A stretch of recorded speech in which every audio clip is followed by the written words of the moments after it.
আসসালামু আলাইকুম এভরিওয়ান, ঈদ মোবারক। আশা করি সবাই ভালো আছো, তোমাদের সকলের ঈদ ভালো কাটছে আশা করি।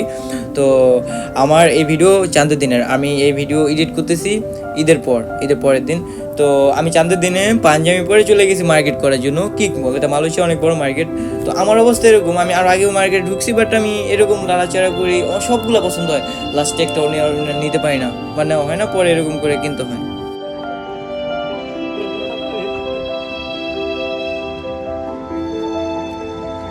صل وسلم على سيدنا محمد وعلى آله وصحبه أجمعين أما بعد فيا أيها المسلمون اتقوا الله أوصيكم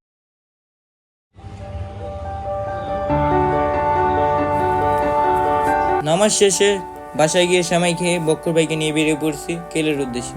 বক্কর ভাই যাইতেছে তার বন্ধুর কাছে, তো আমি আবার ওখান থেকে যাব আমার ভাইয়ের কাছে, ভাইয়ের বাসা থেকে যাইব আবার কেল টাওয়ারে।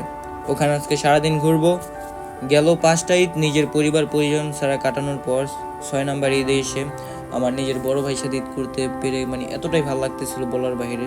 তো ভাইয়াকে নিয়ে কেল টাওয়ার ঘুরলাম। তো সারাদিন ভাইয়ের সাথে কাটেছিলাম। তারপর বাস মিস হয়ে গেছিলো ভাইয়ার, মানে আমি বাসে উঠে পড়ছিলাম, তো অনেক ভিড় ছিল, তো ভাইয়া উঠতে পারেনি। তো তারপর আমার একা একা চলে যেতে হয়েছে, মানে অনেক খারাপ লাগতেছিল। তো বিদেশের ব্যাপারটা এরকম, নিজের পরিবার পরিজন ছাড়া কাটানো যে কতটা কষ্টকর।